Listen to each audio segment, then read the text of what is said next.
Bueno, el tema que me pidieron que les comente o que les resuma rápidamente es el famoso tema del ACV.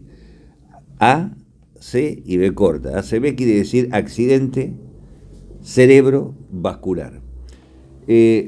¿Por qué hablamos de accidente cerebrovascular? Es accidente porque justamente me planteaban, ¿da síntomas como para que uno se pueda dar cuenta? Bueno, yo le diría que en el 99% de los casos no da síntomas. El ACV se produce como un accidente, por eso hablamos de accidente. O sea, es algo que yo no puedo prever que me va a pasar.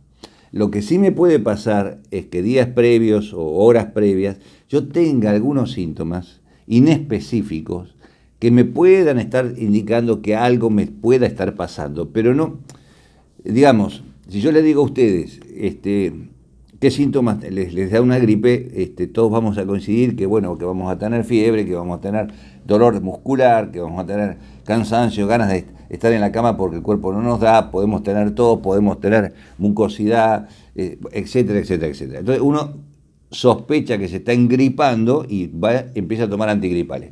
En la ACV no es así. En la ACV la gente puede tener algunos síntomas que los médicos podemos interpretar como premonitorios de una ACV y bueno, a partir de ese momento empecé a estudiar a la persona para ver si podemos frenar ese ACV, o como en la mayoría de los casos ocurre, los síntomas no están. Lo que sí está, en la gran mayoría de los casos que se producen ACV, son antecedentes de algunas enfermedades, como la diabetes, como la hipertensión, como el tabaquismo, como el exceso de lípidos en sangre, o sea, colesterol, triglicéridos, ácido úrico, el estrés. Bueno, son todos, digamos, factores que al médico lo hacen pensar de que una persona corre riesgo de tener una ACV. ¿En qué edad se produce con más frecuencia? Yo le diría que no hay una edad en que no se puedan producir, en cualquier edad se puede producir una ACV. Pero básicamente la frecuencia máxima está entre los 45 y los 65 o 70 años. ¿Y cómo ocurre? Bueno, hay dos modelos, digamos, de ACV. Ocurre que puede ser por, digamos, exceso de presión sanguínea o por defecto de presión sanguínea. Imaginemos el cerebro. El cerebro necesita de la sangre porque la sangre lleva oxígeno, que es la que lo nutre, la que le da el alimento a las neuronas, que son las células que tenemos en el cerebro. Pueden pasar dos cosas, entonces. Supongamos que la presión sube demasiado, y si sube demasiado rompe alguna arteria de nuestro cerebro, esa sangre que debe llegar a las células se derrama en el cerebro y no llega, y al no llegar, una parte del cerebro, que es la que digamos, alimentaba esa arteria que está sufriendo y que se rompe, es la que va a morirse. Se va a producir lo que se llama una necrosis cerebral. Entonces, ese sería lo que nosotros llamamos en la jerga médica un ACV hipertensivo. O sea, estamos frente a un accidente cerebrovascular hipertensivo. Consecuencia entonces de picos de presión. Estos son los que la mayoría de la gente les tiene miedo. Todo el mundo, ¿qué presión tenés? Cuidado con el ACV. Y bueno, yo les diría que no existan, sí existen, pero en las personas mayores no se ve con tanta frecuencia el ACV por exceso de presión. Se ve con mucho más frecuencia el ACV por baja de presión. Entonces, ¿qué quiere decir baja de presión? Bueno, la baja de presión se puede producir porque se me baja la presión, entonces no llega suficiente cantidad de sangre al cerebro porque no hay presión para que llegue, y por supuesto al no oxigenar el cerebro se puede producir un daño cerebral, o sea, el ACV que estamos hablando, pero también se podía producir porque, por ejemplo, un coágulo de sangre se desprenda de alguna parte de mi cuerpo y tape una de las arterias de mi cerebro. Entonces, la sangre va a llegar hasta donde está el coágulo, pero no va a poder pasar el coágulo. Al no poder pasarlo el coágulo, la parte del cerebro que esa arteria irriga, a la que le lleva oxígeno, muere, necrosis entonces cerebral en ese sector. Fíjense, algo que hay que saberlo manejar este tema. Le digo que lo tomen con cuidado, que no se opine sobre esto, que se escuche y se trate de entender, pero es preferible que no se difunda así como tenés que hacer esto, tenés que hacer lo otro, porque son temas que tenemos que manejar exclusivamente los médicos. Pero les cuento algo concreto. Como les decía, la mayoría de la gente, cuando la presión sube, lo primero que piensa, puedo romper una arteria y hacer una ACV. Les dije, por supuesto que puede ocurrir, pero no son tan frecuentes como la gente cree. ¿Qué es más frecuente? Justamente lo inverso.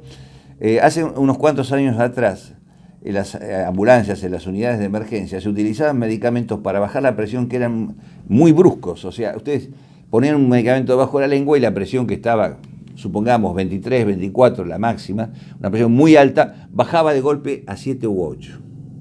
Entonces, ¿qué ocurría?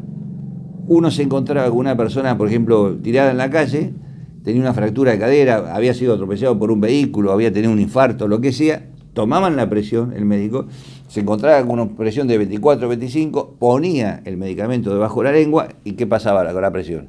Bajaba violentamente y lo llevaba a tener una presión de 7, 8 de máxima. Esa presión con descenso tan brusco lo que hacía era dejar sin irrigación suficiente una parte del cerebro y se producía el ACV que lo producía el mismo medicamento que estaba dando el médico. Así que todo eso ha ido evolucionando. Hoy ya se intenta disminuir la presión, pero con otros métodos, o sea, con otros medicamentos y en forma mucho más cautelosa. En definitiva, el tratamiento del ACV, el diagnóstico, ya digo, no es presuntivo, se produce o no se produce. ¿Qué pasa? Bueno, la persona violentamente puede desmayarse, puede caer al piso, puede sentir que un brazo no lo puede mover, o ver doble, o sentir un intenso dolor de cabeza y perder el control de su cuerpo. Entonces es evidente que hay síntomas que tienen que ver con lo que tenemos acá adentro llamado cerebro. Esto no pasa porque me duele el estómago o porque tengo ganas de ir al baño. Es algo brusco, violento, que afecta nuestra posibilidad de conducir nuestro cuerpo. El enfermo puede querer hablar y no salir las palabras. Entonces, yo le diría casi que el ciudadano común hace un diagnóstico de que algo está pasando y que puede ser una ACV. ¿Qué hace el médico? Toma la presión. Si la presión está alta, la trata de disminuir, pero lentamente, no bruscamente. Se interna a la persona, se le interna generalmente en unidades de terapia intensiva y se trata de ver qué podemos hacer para, si es una arteria tapada, de alguna manera que pueda circular la sangre, si era un problema de presión, bueno, disminuirlo y así sucesivamente. El médico va adoptando los criterios de acuerdo al caso que le toca resolver.